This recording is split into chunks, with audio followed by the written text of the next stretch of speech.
Good evening and welcome to Iyanla's Fixins. This week we're going to be talking about doing the work, the internal work that gets us all of the things that we desire and dream of and expect in life. Each week here on Iyanla's Fixings, we take a look at the topics and the issues that are going to be presented in the upcoming episode of Iyanla Fix My Life, Saturday night, 9 p.m. only on OWN. So this week, I really wanted to talk about what it means to do the work. You know, my favorite saying is, you got to do the work. But who wants to work? We don't want to work. We want to play. We want to have fun. We want the greatest amount of pleasure and the least amount of pain in life. So we don't always know how to, and even when we know how to, we don't always do what it is that we need to do. So here on the Iyanla's Fixins, we take a look at those places that may be difficult, challenging for us to move through. We look at them, we talk about them, we examine them, and hopefully we can fix some of that stuff. So if you want to participate with us tonight, you can leave your question in the description box, right, or the Q&A section, and leave your name, and also put hashtag Iyanla's Fixins, hashtag Iyanla's Fixins, and then we'll be able to invite you into the process with us. We have two guests tonight. They're not with me yet, but we will bring them in very, very soon. I want to talk about doing the work. When I say doing the work, what does that mean? What does it mean to do the work on yourself? Well, like I said, nobody wants to work. We want to play. We want to have fun in life. We don't want to do the hard stuff. But when it comes to living and learning and growing, the work refers to what it is that you have to do within yourself so that you have the best of you in all your world. The work means understanding what you do, how you do it, why you do it, and what you get as a result. And most of us have to do work on the things that we do and the way that we be, the way we think, the way we feel, that creates negativity, chaos, conflict, confusion, failure, all of the stuff that we don't want to be bothered with. We have to do the work within ourselves to clean that up. Here is a principle. Write this down. Everything is energy. Every thought you have, every word you speak, every emotion you experience creates energy. And energy cannot be destroyed. It will exist. Once it's created, it will always exist. Now, energy can be altered or transformed, but it cannot be destroyed. So the work that we have to do is to make sure that we are not holding or harboring toxic energy. Because the trauma that you had back in the first grade, when you spelled the word wrong and everybody in the class laughed, that is still in your body. It's still somewhere in your body. The fear that you experienced when you got chased down the street by the little puppy and you thought was going to eat your head off, that fear, if you haven't released it, if you haven't healed it, it's still in your body. Now, you may not recognize it, but when you go to start a new project, move into a new relationship, get a new job, save for that house, those energies, that fear, that shame or guilt or sadness or whatever you're hiding, holding on into your body, it'll come up when you least want it, when you least expect it. And then what that looks like is, oh, I'm a failure. Oh, I procrastinate. Oh, I never do what I say I'm going to do. And when in fact what it is the energy that we've been holding on to rising up in our body. So our work is about making sure that we are not holding, hiding, harboring negative energy in our minds, in our hearts, in our environment. Trauma. Many of us have had trauma in our life. And the way that we can define trauma as something that's unexpected, something that creates a traumatic impact or shock on the body that usually leaves us feeling alone and powerless. Those things, that energy is locked in the body. But how does it show up today if the trauma was when you were 6 years old, 7 years old, 8 years old? So the work, we've got to do the work. The first level of work we can do is so easy. In fact, we do it all of the time. We just don't do it consciously, and we don't do it in a way that helps us heal. The first level of work is learning how to breathe. We think we do it every day, but most of us breathe backwards. Conscious breathing means that you fill your lungs and your cells with oxygen and that you then release that breath into the universe, taking the toxins with it. It'll disperse. There's much more room out here than there is in there. But most of us, when we breathe, we suck in the air, we hold our chest and our stomach up, and then when we release the air, we let it out halfway. Conscious breathing means that when you inhale, your diaphragm and your lungs expand, and when you exhale, they relax. So conscious breathing is out and in. Now, what does that do? It slows the mind. It regulates the heartbeat. Many of us, the work that we have to do is learn how to breathe because whenever we're having a traumatic event, a confusing event, a fearful event, this is what we do. We stop breathing. And all of that energy gets trapped in our body. Everybody can breathe. That is your first step, learning how to breathe so that you can be fully present in every single part of your being. Here's another level of work that we have to do. We have to start getting honest about our thoughts, our feelings, our beliefs, and our behaviors. Have you ever watched someone say something or do something and say to them, now why did you do that? They said, I didn't do that. Yeah, you did. No, I didn't. Yeah, you did. Why? Because so many of us feel that if we acknowledge what it is that we do, we'll be wrong. And nobody wants to be wrong, particularly women.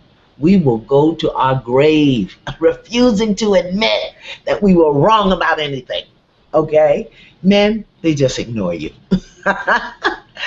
But we've got to be clear about what we're thinking, what we're feeling, what we're doing, what we are believing, because each of those things creates energy on our internal landscape, and the work that we have to do becomes about clearing that out. Do you really know what motivates you to want money, to want a relationship? Do you really understand how you behave when you're angry, when you're afraid? Do you really get who it is that excites you and motivates you and who it is that sucks the energy and the life out of you? But more than just knowing, why? Why is that? Is there a dormant energy in you that makes it difficult for you to be clear about what you think, what you feel, what you do, and why you do it? That's the work. This is the work that we're talking about. So before we have our first guest, I want to give you what I call the triple A's. Here's the work, triple A. And you know, when you're stuck in the street at midnight, your car's broke down or you run out of gas or the battery dies, you have to call triple A. And they will come and pick you up and get you to where you need to be or fix whatever is going on with your car. So I want to give you the triple A's of doing your personal internal work. Number one, acknowledgement. Acknowledgement is the first step toward healing. You have to acknowledge what you do. You got to know what your thing is. Everybody's got a thing. And we have to call a thing a thing. We have to acknowledge it. What is your thing? Is your thing a big old dragon? Is it just a little cat that scratches? Is it a little bat that flaps around? Your thing is that nasty, mean, ugly thing you do. Instead of acknowledge, you know what? I made a mistake. You know what? I really don't know how to do this. You know what? I need more time. You know what? I really don't like that. Acknowledgement is the first step toward healing. That's your first A. Your second A, accept. Acceptance is the second A. Accept that there are some parts of you that need healing. There's some parts of you that need growing, stretching. There's some parts of you that are powerful and beautiful, and there are some parts of you that are just wretched. But if you don't acknowledge it, you'll never be able to accept it. And if you don't accept it, you'll never be able to heal it. Everybody has a thing that they do, a way that they be, a habit or a belief that shows up in every single aspect of their life. What is your thing? Acknowledge it and accept it. The third A is to begin to become aware when what you've acknowledged and what you've accepted is operating. Acknowledgement, acceptance, awareness. Or you can do awareness, acknowledgement, acceptance. It's the triple A's. You've got to know those things. Nobody needs to be more aware of what you do than you do. You have to be aware of what makes you angry, what makes you happy, what makes you feel good, what doesn't make you feel good, who makes you feel good, who doesn't. Now, just knowing it is one thing. That's awareness. But now you've got to dig down and acknowledge why. This is the work. This is what we have to do. And what makes the work hard, what gets us stuck, what makes us procrastinate is when we become resistant to the work. When we become resistant to acknowledging or accepting or becoming aware of who we are and what we do and why we do it. That's what makes the work hard. So, just to summarize, learn how to breathe out and in. When you inhale, expand your lungs. Take the oxygen in. On the exhale, let the lungs deflate. And if you did that just 3 minutes in the morning, you'd be surprised how clear your mind would be. The second step to doing the work, awareness, acknowledgement, acceptance, or acknowledgement, awareness, acceptance, or acceptance, however you want to mix it up. Make your own stew with it. Just acknowledge what you do, accept what you do, and become aware of when you're doing it. And then we can dig down and understand why you're doing it. Yes! Is that good? I know you got some questions out there. So shall we take a question or shall we take our guest? I'm just waiting for my tech people to see me. Oh, there are my questions. How exciting and delighting is that? Okay. Is that who I'm looking at? That's my question. All right. I hope you can hear me out there. Hope sound is good. Somebody send me a hashtag Iyanla Fixins and say, I can hear you. So this question says, I have realized that I played the other woman for my father and brothers. Oh, this is going to be juicy. I would tell... Okay, I lost that. That's it? Oh. I would tell my ex-husband that he wasn't intimate. But now I realize that it was me that was unavailable. That is called awareness. That is called acknowledgement. Yay! That's a good one. This is Christy Love.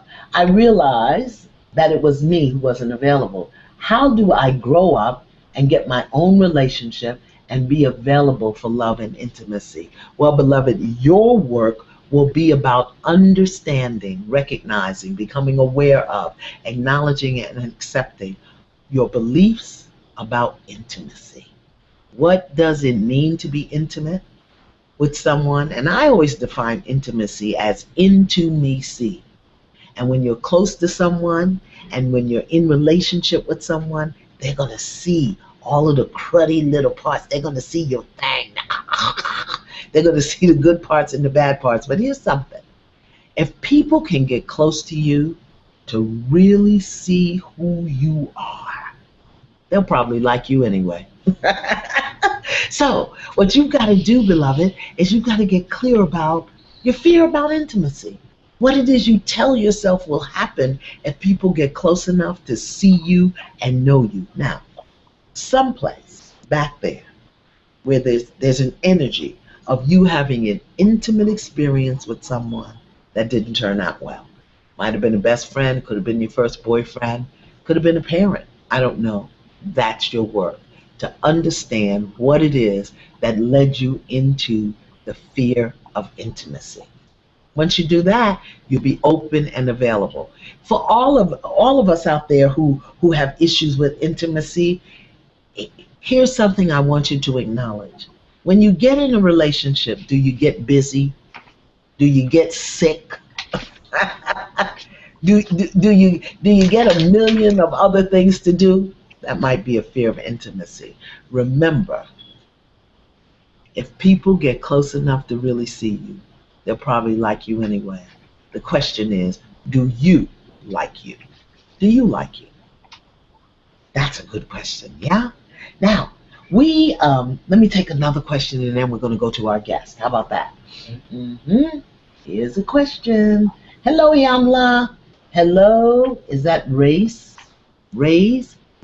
Williams. Hi. I know that I want to make a change in my life. Howsoever, I know my parents, those close to me, etc., may not be approving. How do I make decisions without upsetting, getting disapproval from others with my choices that I make?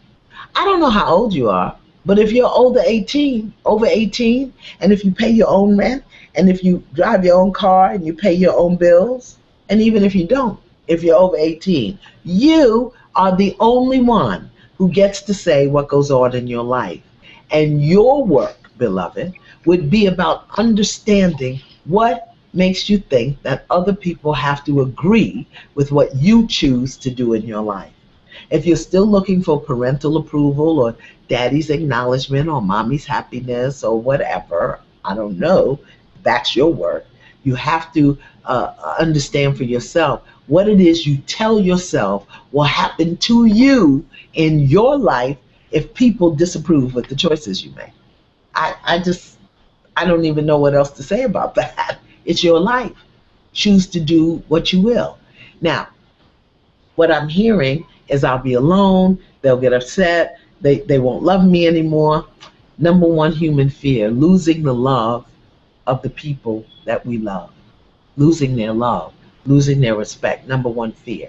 So your work is about really unpacking that fear, about what is it that will happen to you in your life if your parents, you said parents, and those close to you don't agree with what you're doing. Why do you even have to tell them?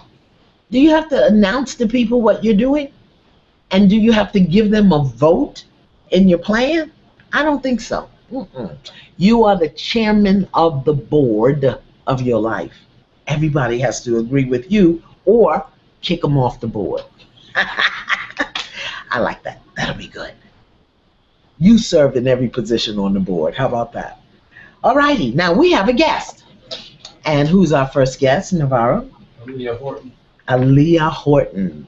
Now let me see where Aaliyah is. I have to look this way so I can see Aaliyah. I'm right here. There you are. I see you. Wave at me.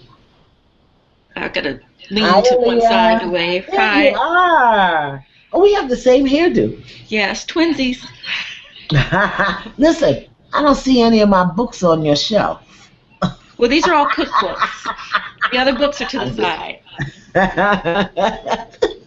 Listen, you're supposed to be doing commercials for me. Who is that lovely man up there in that picture? That's the hubby. That's your hubby. Yeah. All right. So what's the work you have to do, Aaliyah? Okay, well, I definitely have issues with consistency. I've been very successful in achieving my goals, but it ends up being in fits and spurts. So What does that mean? Fits and spurts. Fits and spurts.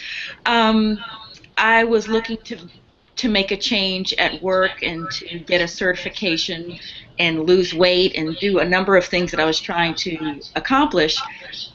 I got through it. I was studying an hour and a half, 2 hours a day. I have two children, a pretty busy job, but I worked, I studied every day, got to that exam, took the exam, and was exhausted. I passed, I got my certification, which I was happy about. I was working out at the same time, lost about 20 pounds after having the last baby. And so things were going well. And once I achieved where I'm getting, once I achieve what I was trying to get to, I then am just exhausted. I'm spent.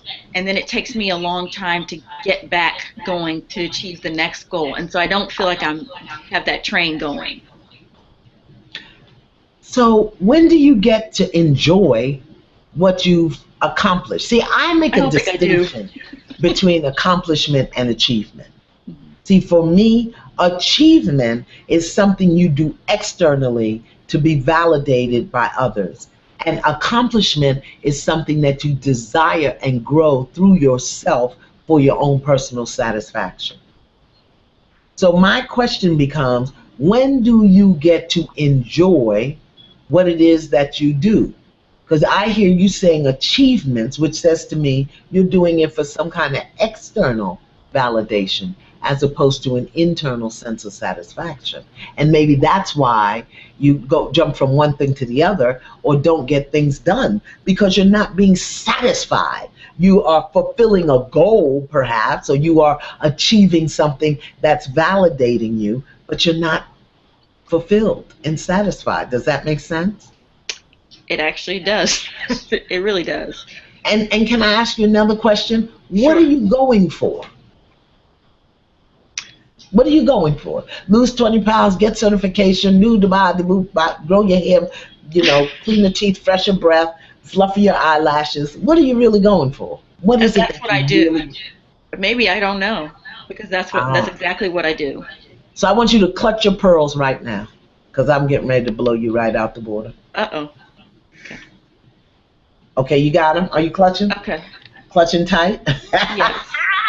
Beloved, this is an issue of value and worth that you're doing, seeking validation, as opposed to allowing your values to guide and govern and drive you to what it is that you want.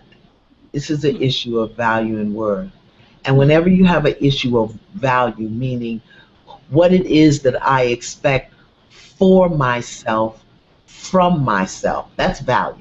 And worth is what it is that I expect from the world based on who I am. And if you think you have to prove your worth with achievements, you'll never get that sense of fulfillment. So I want to offer that maybe some of the work that you have to do is get clear about your values. What matters to you? Does it really matter to you if you're 20 pounds lighter? Does that really matter? Does it? Yeah, yes. Really? So then, if it really matters to you that you're 20 pounds lighter, tell me about the fulfillment that you had once you accomplished that. Well, I felt great. My mind was clear. Well, I would say here's the other thing that I have a problem with. I'm like a cat. There's something glittery, I jump at it. External. Yeah. External. And so, I had gotten there, had gotten to where I wanted to be, was happy with that, feeling good, and I think I had a business trip or something, and just got off track, and just never really got back on. So. And that's extended. Again, I want to offer you that you get clear about what matters to you, and really only do what matters. I got enough degrees that if I glued them all together and put them around my neck, I could hang myself. But when I'm really in a jam, when I'm really needing something, none of those degrees matter to me. They really don't matter. That's true. It doesn't matter to me. They may matter to you, or Hmm. they may be a stepping stone toward another part of your vision. But I would offer get clear about what matters to you and go for what matters to you. Also, get really clear about who you are and what you bring to the table so that you don't have to constantly prove how great and wonderful and smart and everything that you are, because that hole can never be filled. That is a pit dug by the ego that just gets deeper and deeper and deeper. There's never enough external validation to fill your sense, your worth cup. Never. And the other thing that I would say is do what brings you joy. Because all of this work, like I said, who wants to work? We don't want to I work. don't. Yeah, you do? I don't. You say That's, you that's do? why I'm exhausted. No, I think that's why I'm so tired. 'Cause I don't want to do all Yeah. that work. I don't. But Yeah. you see, when you work or when you are, here's the question: do you drive or are you driven? You see, when you drive your life, it's an internal force. When you drive, you Hmm. let your values and what matters to you and your peace of mind and your family or your the things that bring you joy, you let that drive you. You drive that. But when you're driven, it's external. And you could be anywhere. They could have you in a hoopty running you across the railroad track and the train is coming. Hmm. You got to really get clear. Am I going to drive my life or am I going to allow myself to be driven? That's your work. Okay. Thank you. Okay? Hmm. Thank you, Aaliyah. Thanks. Yeah. Good points there that Aaliyah has made for us. So many of us are driven, but we don't know what's driving us, what's pushing us, what's motivating us. It's that next thing. If I just do that next thing, I'll have it. And if I get this one thing, I'll be better. And if I and like she said, you get there and you're exhausted and you're not fulfilled and you're not satisfied. The work is getting clear, beloveds, about what matters to you. What matters to you? And this is what I tell women all the time, men too, when they write me about, I want to lose weight, I want to lose weight, I want to lose weight. And I know people said I'm harsh and cold and mean. And I said, no, you don't. Because if you wanted to lose weight, you would lose weight. Hmm. It doesn't matter to you. You think you're supposed to be a size 5. Nobody wears their tags or their clothes on the outside. As long as there's a size bigger than the one you wear, and as long as you're healthy, stop it. You're not walking around with your tag hanging outside so people can see the size of your clothes. Are you healthy? Do you feel good in your body? And if you don't, then choose to do something about it. Don't make it about losing weight. Make it about getting healthy. And if that doesn't spur you on, the hard, cold truth that you need to acknowledge is my health doesn't matter to me. Because if it did, I would do something about it. Because you know what? If you had a free ticket to go see Beyonce and you didn't have no shoes, you'd find some shoes to get to that concert to use that free ticket. So don't tell me you can't lose 20 pounds, 15, whatever it is. Does it matter to you? Or are you just doing it for the validation externally? Ooh, that's a good one. Let me go back to a question. Hi from New Zealand, Anna Knight. I understand from ACIM, A Course in Miracles. And now, why you got to be asking me deep questions? That our bodies are temples for our holiness. Okay, this is a good question. And how our holiness can't shine when we don't look after our bodies. Now, I don't know if you got that from ACIM because ACIM, A Course in Miracles, says that the body is the tool of the ego, that the body is the tool of the ego, and that's what the ego uses to keep us separate. It's the Bible that says our bodies are holy and temples, and we should take care of it. But anyway, that's my memory. I'm old, pay me no mind. I know what I need to do, but I seem to be in constant battle with my ego. Please help. It doesn't matter to you, and that's okay. Acceptance, remember? Acknowledgement. My body really doesn't matter to me. I know that's hard. And your mind will tell you, yes, it does. But if it did, if you really understood how precious and holy and sacred this temple was, it wouldn't be a problem. What about your car? How about many of us treat our cars better than we treat our bodies? We got shoes and dresses and televisions and computers and cell phones. We're very conscious about where we put our cell phones, but we'll stop at any greasy spoon and put anything in our mouth. Because somewhere in here, it really doesn't register that we're holy, that we are holy, and that this is a temple. And it's not just about the ego. It's about really understanding who you are and making a choice to do it. And the other thing, Anna, is if you can be really, really good to your body for 3 days and then wretched for the other four, I'll take the three. And you can grow that three into four and into five. But the change has to take place in here. That this is my temple, that I am holy. Now that's what the Course in Miracles says. I am as God created me to be. I am very, very holy. That's what the Course says. The question becomes, do you believe it? So your work, Anna, may be about learning to believe that I am very, very holy and that this body temple allows me to live my holiness. So I want to take it serious. But your work may be about understanding why you don't. You're not alone. Just like me. Just like me. Staying up 18 hours a day, waiting till 3 and 4 o'clock in the afternoon to eat. I've done it. Been there. Okay? So get clear about your relationship with your body. Not with the ego, with the body. And your relationship with your holiness. And once you get that aligned and really understand who you are as God created you to be, it should shift for you. And if not, write me again. How about that? Let me go to another question. Thank you so much for everybody is just coming in. Hi, Miss Iyanla. Hello, this is Elizabeth T. Hi, Miss Elizabeth T. I come from a family of abuse. It was a secret abuse, and no one else knows about those who abuse me. How can I find inner peace and let go of my abusive past? Well, here's something, Miss Elizabeth.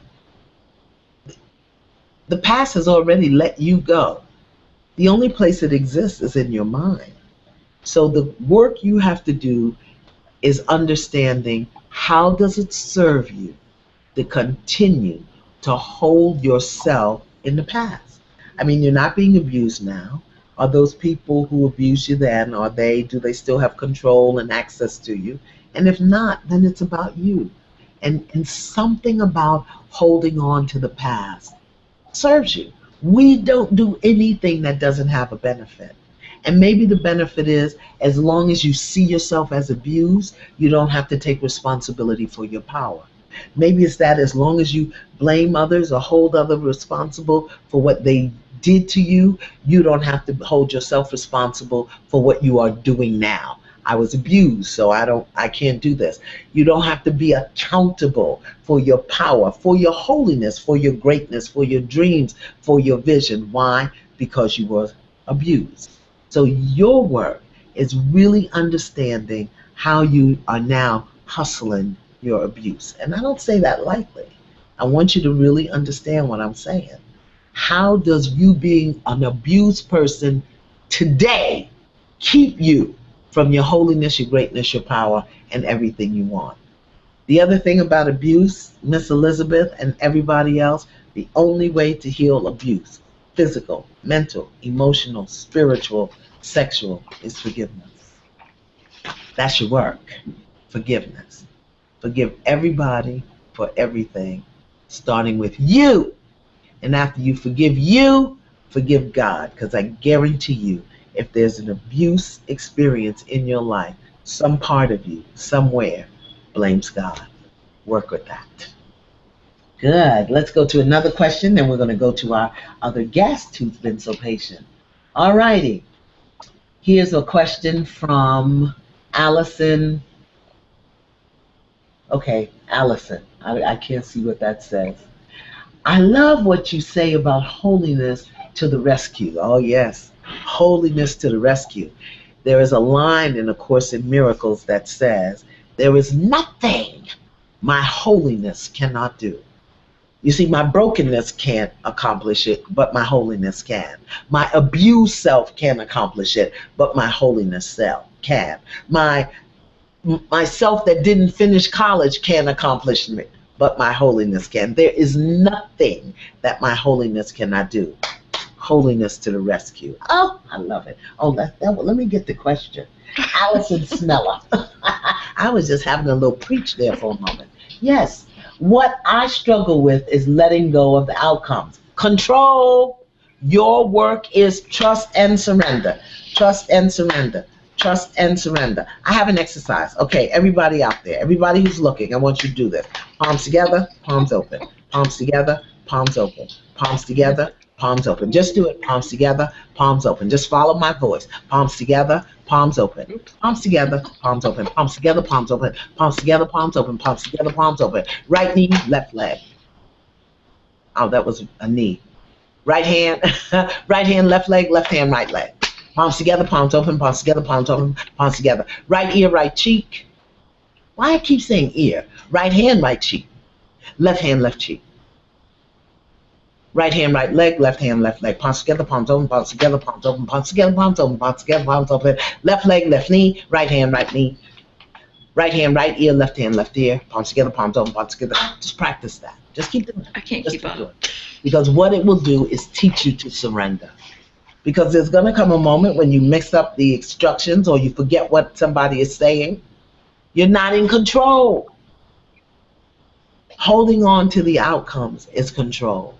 Your work is to understand what it is you tell yourself what that will happen if you're not in control and if things don't look the way you want them to look. Yours is an issue of faith and trust. Let me see what else the question says. I listen to the soft, kind, holy voice inside, and I trust the next right step. No, you don't.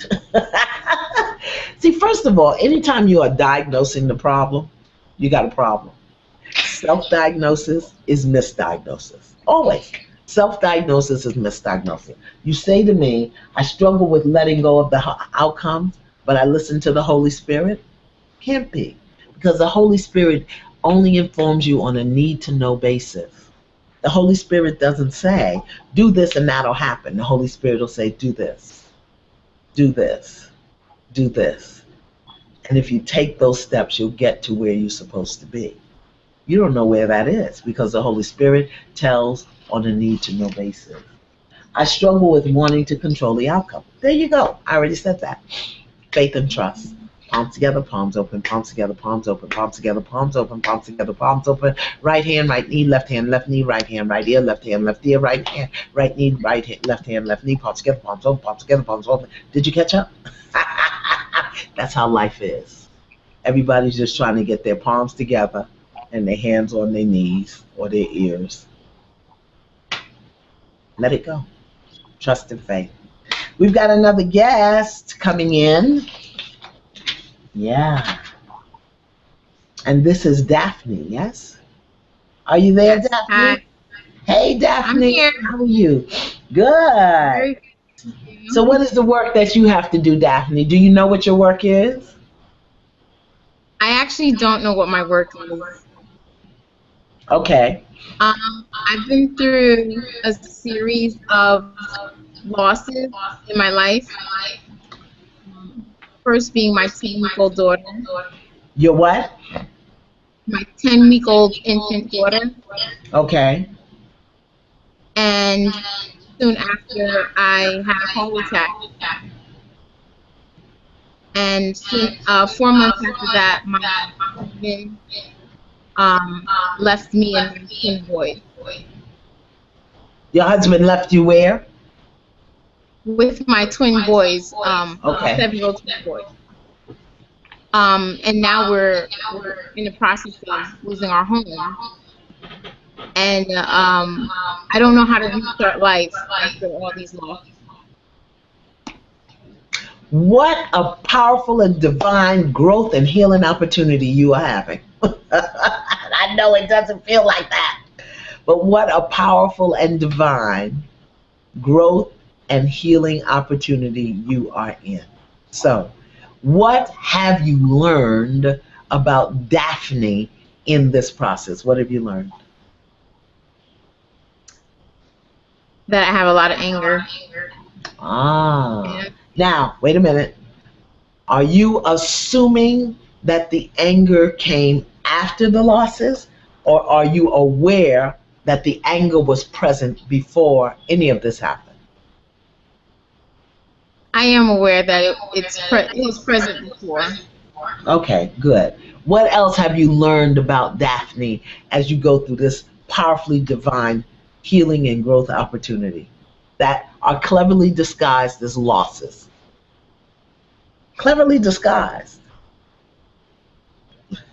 Um, I naively and gave my life to a man that I shouldn't have trusted for a long time.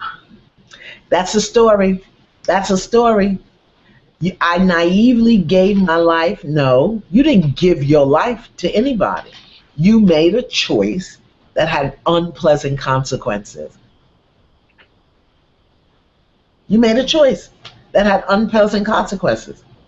If you've ever done that, raise your hand out there. Hands up. Hashtag Iyanla's Fixins. You made a choice that had unpleasant consequences. Oops. Don't get caught in the story. Your work is to get out of the story. What could you call your daughter's transition other than a loss to you? Is there any other possibility that you can think of?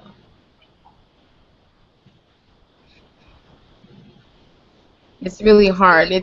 I think I just got to the point where I acknowledge that I'm hurt by her not being here. You'd what? I've just gotten to the point where I acknowledge that she's gone because I Yeah, had to pack up her room. yeah. Listen, I buried a child, so I do know how difficult that is. So the only thing I can tell you about that is mother to mother. And your daughter was 10 weeks old. My daughter was 31 years old. The only thing that I can tell you about that, beloved, is time will make it better. You can't rush it. You can't change it. Time will make it better. That's all I can tell you. And the other thing that I can tell you that helped me a lot to move through that challenging time was something that I believe the Holy Spirit said to me to help end my suffering. And the Holy Spirit said to me, your daughter's life was not your business. It was God's business. Wow. Can you hear that? Yeah. Yeah. Wow. I tell you what, it ended my suffering immediately. I never had another day of sorrow because as bad as I am and as bold as I am and as gorgeous as I am, I ain't trying to get in God's business. Not me. Now you might want to do that if you want to. Okay, I got that. I got right up out of God's business. Doesn't mean I didn't miss her and I didn't love her. Doesn't mean I still, at some time in the midnight hour, didn't have some whys. But that statement that your daughter's life was not your business, it was God's business. Ooh, I'm healed. I'm healed. Can you hear me? Yes, I can. Now, if you have a commitment to suffer, if you have a commitment to suffer because you think as a mother and a woman you should feel sad and sorrowful about the loss of your daughter, then you'll continue to be sad and sorrowful. Because I'm telling you, that healed me immediately. But you Wow. really have to get to the point where, as a woman and a mother, you can say, yeah, that's right. What a blessing Yeah. that I had her for 10 weeks. And her leaving here was God's business. Now, in terms of the choosing a man and having unpleasant consequences as a result of that choice, what did you learn about Daphne in the process? I feel like I learned that I lose myself in relationships. Let's make that a past tense instead of a state of being. I learned that I have in the past lost myself in relationships. Oops, I won't do that anymore. Oops. So Is there it's almost any a woman out fear of there? Huh? there's Say it almost a again. fear now. There's almost a fear now of making choices now for me and my children. I'm Well, afraid of then your work is about surrendering the fear. If you make a bad choice, what'll happen? I don't know. Well, make it up. You make up everything else. Go ahead. You made up all this other stuff, so go ahead. If I make another bad choice, what'll happen is what? Wow. I'm not sure. Well, if you make a good choice, what'll happen? I'm not sure of that outcome either. Well, then there are no guarantees, Daphne. You want guarantees. There are no guarantees. So you can stay stuck in limbo, afraid to make a good choice, afraid to make a bad choice, or you can move forward knowing that this is where I'm going, this is what I'm doing, one step at a time. You got to eat the elephant one bite at a time, and don't start at the butt. Don't start at the hard parts. Start at the easy part. What's the ear? What's the first decision you have to make right now that will move you forward? What would that be? Um, Can I I give you think one? I think I need to choose to forgive because it's holding me back from co-parenting properly with my ex. Okay. Can I give you a one to consider? Forgiveness is certainly one you have to do. But can I give you one to consider? Sure. A choice you have to make right now? The struggle is over. I no longer choose to struggle with anybody about anything at any time in any situation or circumstance. The struggle's over. I'm not struggling. Oh, that looked like struggle. I can't do that. Let me surrender. Not struggling. Wow. I'm just not sure. Oh, wait a minute. This is a struggle. Here, you got it. I'm not. The struggle is over. How about that? Wow. How about that? Wow. Or are you committed to sorrow and suffering? That's your work, Daphne. Get out of God's business, give up the struggle, and figure out whether or not you are committed to sorrow and suffering. That's your work. Wow. Thank you. Well, thank you. I bet you won't be calling me no time soon, will you? But Daphne, thank you, Daphne. Listen, Thank you so much. thank you, beloved. When people are afraid to make a wrong decision, I say, well, what would happen if you make a right decision? They can't even fathom that because some of us have a commitment and an expectation to failure. Just because it hasn't happened doesn't mean it won't happen. And just because it happened before doesn't mean it will happen again. Give yourself a break. That's your work. Stop dragging up the past. Give yourself a break. And when you're talking about, well, I tried that before and it didn't work. And just as Daphne said, in the past, I lose myself in men in relationship, but I'm better now. The struggle's over. That's a good affirmation. I think I'm going to put that on a t-shirt. I think I'm going to make a line of t-shirts. Holiness to the rescue, and in the past I used to. I'm healed now. Would you buy one of those t-shirts?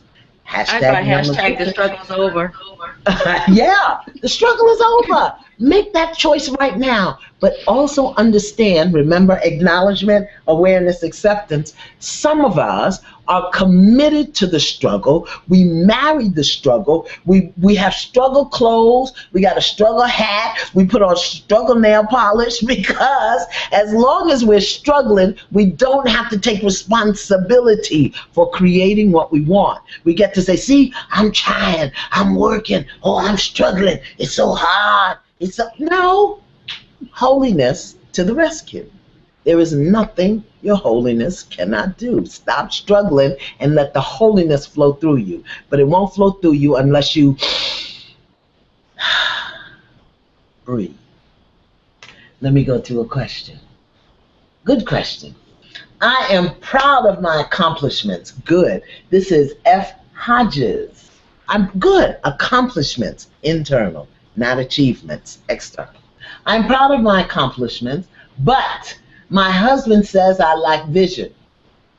Okay. Do you lack vision? Do you? Okay. I have a degree, external, my own business, external, work part-time, external, and raise our 2 children, kids, full-time, external. At this point, the lack of potential he sees in me is affecting me. How can I find and create peace? Have you asked him what he means by that? Because he's talking about vision. It may be an internal thing. I see a lot of doing here. What about your being? Have you asked your husband, what does that mean that I lack vision? Tell me what you see. And don't do it with your hands on your hips and your head rolling. Okay? Say, oh, you know what, sweetie? What does that mean when you say I lack vision? And what would it look like if I had one? Ask him. Because maybe he's seeing something that you're not seeing. Don't hear it as an attack. This is your husband. This is your boo. Maybe he's trying to tell you something that you are not aware of. Remember your triple A's, acknowledgement, acceptance, awareness. He may be aware of something that you're not. So instead of hearing it as something you're not doing, ask him what he means. And ask him what it would look like if you had a vision. And ask him how he thinks you can get one. Because based on this, all of your achievements, because that's all external. A degree and a business and a part-time job. Why would you have a business and a part-time job? Let me get out your business. Anyway, ask him what he means. And hear him here and not here. Hear him with your heart. Ask him what it means. Okay? We've got we've got lots of yummy questions here. All righty. Currently answering. From the ground up coaching. What does that mean? Is that your name? I have worked very hard to find my truth. I've done the work. Really? I wish I could say that, but when you really do the work, you die. Because we're here to do the work. Doesn't mean you haven't done some work. Anyway, let me read the question. What I found, however, is that I'm constantly resisting allowing myself to feel joyful by letting my work, relationships, finances dominate my thoughts. How do I get past this? Because again, you are, what would happen if you just let yourself play? See, I think I got it right here. I've done the work, and you're still doing the work. When do you play? How do you play? How do you feel good? What do you do that's just for you? That's just for you. That doesn't make any sense. That doesn't benefit anybody. That doesn't make anybody any money. What do you do that's just for you? Find time to do that. Make time to do that. And deal with the discomfort that comes up as you do that. That's your work. Do what brings you joy. All right, we've got time for 2 more questions. Let me get them here. Hi, Iyanla. Hello, Tessa Adams. What are the ways that I can connect with people who may not feel like they can really learn anything new or are rigid in their personality? Run! Run for your life! Why are you trying to convince some rigid, crazy people that what you know or feel or want is good for them? If they want to be rigid and stuck, leave them rigid and stuck. There are plenty of us out here that are loose and flowy. We in the flow. Come with us. Come be with us. Leave them people alone. But see, this is a challenge when we judge that where people are is not where they need to be or should be. And then we want to sprinkle our knowledge and information upon them so that they will shift. That's a judgment. Your work is to heal your judgments. Leave them people alone. Love them just like they are where they are and keep flowing with us. Okay? One more question. I think we have time for one more question. Hi, Iyanla. How do I stop being the good girl? This is Haitian Phoenix. What a beautiful name. How do I stop being the good girl, people pleaser, so people will love me and stay? Oh, my Lord. When I can't keep up the charade anymore, I stop and they leave anyway. Because, beloved, people fall in love with who you're not. When you're not being authentic in your life, people fall in love with who you're not. And then when they see who you are, they feel betrayed. Your work is understanding that who you are, as you are, is enough and is loving, lovable, and worthy of love. Why do you hide who you are? Now, if there's work that you need to do to feel gooder and better, yes, I said gooder, to feel gooder and better about yourself, do your work. Do your work. To strip away all of the disappointments and angers and hurts and upsets with yourself. Do your work. But stay out of relationships until you understand that who you are, as you are, is enough. Otherwise, people fall in love with who you're not. And then when they see you, they feel betrayed and they'll leave. And you've also got an expectation in there to be left because you go into the relationship wondering, how long is this going to last? When are they going to leave? What am I going to do? Blah, blah, blah, blah, blah. Sorry, clean that up. So, do your work. Quick review. Learn how to breathe. Expanding and contracting. Breathe consciously. Shutting the mind down, stilling the ego, regulating the heart. Learn how to breathe. Practice acknowledgement, acceptance, and awareness. Acknowledge what you do, what you feel, who you are. Become aware of how that shows up and accept the pieces and parts of you. Your thing. Everybody got a thing, an ugly thing, a big thing, a little thing, an ugly, nasty thing that they do. Understand that the struggle is over. Make that commitment. Make that commitment. Get out of God's business, get into your life, and just refuse to struggle. Acknowledge what it is that you do. Get clear about your achievements and your accomplishments.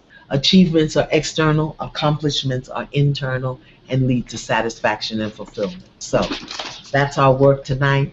Be sure to join me Saturday night, 9 p.m. on OWN for Iyanla Fix My Life. And right here again next week for Iyanla's Fixins, where we will be talking about alienation of affection. What happens when someone you really love just plain old refuses to love you back? What do you do with that? How do you deal with that? I don't know. Well, we're going to talk about it. Let me not say I don't know, because then y'all won't come to the Fixins. I just cracked my own self up. Anyway, have a blessed and beautiful week. Thank you for joining me. In the meantime, be blessed.